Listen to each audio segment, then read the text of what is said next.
내원하시는 부모님들께서 가장 많이 물어보시는 것 중에 하나가 어떻게 하면 우리 아이가 밥을 잘 먹을 수 있는지에 대해서 굉장히 많이 물어보세요. 그리고 그것 때문에 밥 잘 먹게 해달라고 한약을 짓고 싶다고 내원하시는 경우가 상당히 많습니다.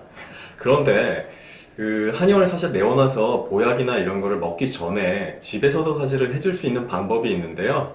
오늘은 우리 아이가 어떻게 하면 밥을 잘 먹을 수 있을지 집에서 이제 확인할 수 있고 해줄 수 있는 내용들에 대해서 몇 가지 알려드릴 테니까요.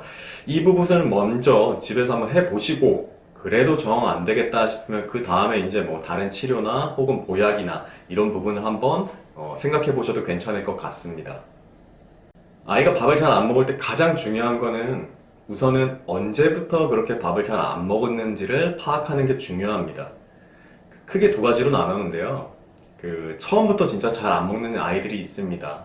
워낙 또 왜소하게 태어났고, 태어나고 난 다음부터 뭐 모유든, 분유든, 그리고 이유식이든 적게 먹기 시작해서 나중에 클 때까지도 계속 적게 먹는 친구들이 있습니다.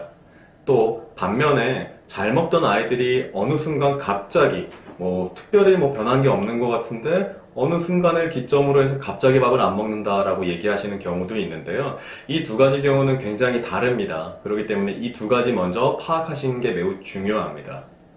먼저 처음부터 밥을 잘 안 먹었던 아이들의 경우를 먼저 말씀을 드리면요. 이런 경우는 사실은 좀 많은 경우인데, 이렇게 표현을 하죠. 원래 위장 사이즈가 좀 작다, 배꼬리가 작다라고 얘기하는 건데요. 이런 아이들 같은 경우에 먹는 양을 늘리는 것은 쉽지가 않습니다. 그리고 이런 아이들의 특징은 식탐도 없다는 건데요. 음식을 찾지도 않고, 줘도 많이 먹지도 않고, 적정량을 먹이기가 굉장히 어렵고, 한 번 밥을 먹이기 시작하면 거의 1시간 이상 전쟁이고, 이런 아이들이죠. 근데 이런 아이들 같은 경우에는 사실은 태어날 때부터 위장 기능이 약하고 또 배꼬레가 작은 위장 사이가 작은 아이들이기 때문에 먹는 양을 늘리기가 쉽지가 않습니다. 그러면 이런 아이들은 어떻게 해줘야 되냐? 우선은 먹는 것에 흥미를 느끼게 하는 게 첫 번째입니다. 따라서 뭐 건강에 좋은 음식들을 당연히 먹이고 싶어 하시겠는데요. 그런 거 이외에 좀 건강에 안 좋더라도 혹은 예를 들어서 뭐 밀가루나 인스턴트 음식들 혹은 뭐 기름진 음식, 치킨이나 피자 등등 아이들이 좋아할 만한 음식들이 있는데 이런 음식들을 본인이 좋아한다면 그런 음식들이라도 먹여주면서 그 음식에 대한 흥미를 조금씩 유발시키는 게 중요합니다. 그래서 그런 아이들이 왔을 때 제가 꼭 말씀드리는 건 어떤 내용이냐면은 음식의 종류에 상관하지 말고 우선 아이가 좋아하는 음식이 있다면 그 음식을 조금씩이라도 좀 자주 줘서 건강에 좋지 않더라도 그 음식에 흥미를 느끼게 좀 해둬라.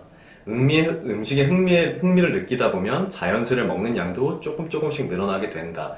그런데 건강에 좋은 음식만을 고집하다 보면 사실 맛이 없는 음식들이 많습니다. 그러면 아이들이 더 먹기 싫어하고 더 음식에 흥미를 잃기 때문에 이런 방법은 사실 권해드리진 않습니다. 다만 이제 건강에 대한 염려가 있기 때문에 너무 건강에 안 좋은 음식들만 먹다 보면 좀 우려가 될 수 있죠. 그렇기 때문에 어머님들한테 조금 부탁드리는 거는 조리법을 좀 건강한 조리법을 해서 먹일 수 있도록 도와달라라고 부탁을 좀 드립니다. 예를 들어서 뭐 우리 아이가 햄이나 소세지를 너무나 좋아한다. 사실은 가공육들은 추천드리지 않는 음식 중에 하나인데요. 햄이나 소세지를 많이 좋아한다고 한다면 이런 걸 뭐 물에 끓여서 기름기를 제거하고 먹이는 등 이제 좀 건강하게 먹을 수 있는 조리법을 어머님들한테 조금 생각을 좀 해달라고 부탁을 드립니다. 두 번째로 어느 기점을 어느 시기 이후에 갑자기 안 먹는 아이들이 있습니다. 원래는 잘 먹었었는데 갑자기 안 먹는다라고 한다면 그 이유를 사실은 집에서 제대로 파악한다면 이거를 집에서도 해결할 수가 있습니다. 아이들이 갑자기 밥을 안 먹는 가장 큰 이유 중에 하나 첫 번째는 감기 걸렸을 때, 즉 아플 때입니다. 아이들이 아프면 일반적으로 식욕이 떨어지기 때문에 먹는 양도 일반적으로 줄게 됩니다. 그러면 그 아픈 걸 해결해주면 어떻게 될까요? 다시 먹는 게 돌아오는 경우가 대부분입니다.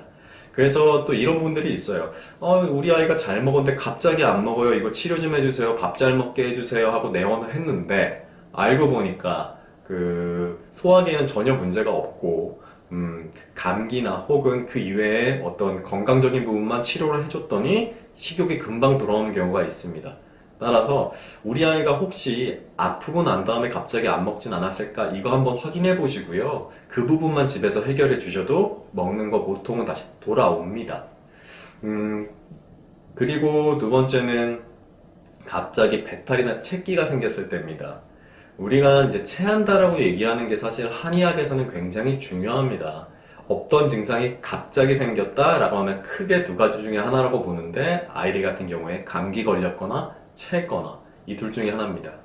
근데 이제 체한 증상이 굉장히 다양하게 나타납니다. 뭐 아이들이 나 속이 더부룩해요, 뭐 배가 아파요 이렇게 얘기 잘 안 하죠. 보통 어떻게 얘기하냐면 갑자기 입맛이 떨어지거나 아이들이 갑자기 화장실 자주 가거나 뭐 장염이 생겼거나 입에서 입냄새가 갑자기 난다든지 변이 좀 물러진다든지 아이들이 밥을 먹다가 조금만 먹어도 배가 아프다는 얘기를 한다든지 이렇게 얘기를 했을 때는 혹시 채기가 생긴 게 아닌가를 파악하는 게 중요합니다.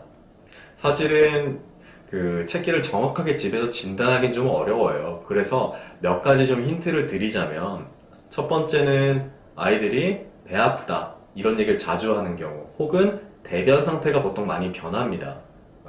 정상적으로 이쁘게 바나나 똥처럼 이쁘게 봤던 아이가 갑자기 변이 약간 설사기처럼 나온다고 하면 이거 채기가 생긴 게 아닌가라고 의심해 볼 수가 있습니다. 그리고 그 소화가 제대로 안 되기 때문에 갑자기 입냄새가 나는 경우도 있어요. 그렇기 때문에 변 상태를 확인하시고 혹여나 또 입냄새가 나는지 아닌지 확인을 해 보시고 나서 우리 아이가 혹시나 채기가 있는 것 같네 라고 한다면 사실 시중에서 있는 소화제만 먹여주셔도 어느 정도 소화가 제대로 됩니다. 그러면 먹는 것도 다시 돌아올 수가 있죠. 오늘은 제가 한의원이나 뭐 이런 데 가서 뭐 보약이나 이런 걸 당연히 오시면 더 잘 치료를 해드리겠지만 집에서 그 전에 미리 확인하고 해결할 수 있는 방법에 대해서 안내해 드렸는데요. 다시 한번 정리를 해보면 제일 중요한 거는 시기다. 처음부터 잘 안 먹었는지 혹은 어느 순간을 기점으로 해서 안 먹기 시작했는지를 파악을 하시고 처음부터 잘 안 먹었다라고 하면 그 아이가 위장이 굉장히 작은 사이즈, 위장 기능이 약한 아이일 가능성이 굉장히 높습니다. 이런 아이들 같은 경우는 어떻게 해라? 좋아하는 음식 위주로 먹는 거에 흥미를 좀 느끼게, 그래서 먹는 양 조금씩 늘릴 수 있게 도와주는 게 좋습니다. 건강에 좋은 음식들만 너무 강요하면 어떻게 된다? 애들이 음식에 흥미를 잃어서 오히려 더 안 먹게 되는 경우가 많습니다. 그리고 어느 기점을 기준으로 해서 안 먹기 시작했다라고 하면 크게 확인해야 될 게 감기 걸렸는지 혹은 아픈지 그 다음에 채기가 생겼는지 이 두 가지는 꼭 확인하셔서 집에서 해결해 주실 수 있습니다. 이것만 해결해 주셔도 아이들 먹는 것 대부분 다 돌아오고 잘 먹을 수 있으니까요. 제가 오늘 말씀드린 내용 한 번씩 확인해 보시고 우리 아이가 너무 밥을 잘 안 먹는다고 한다면 그 부분 한번 집에서도 잘 케어를 해 주시는 건 어떨까 합니다.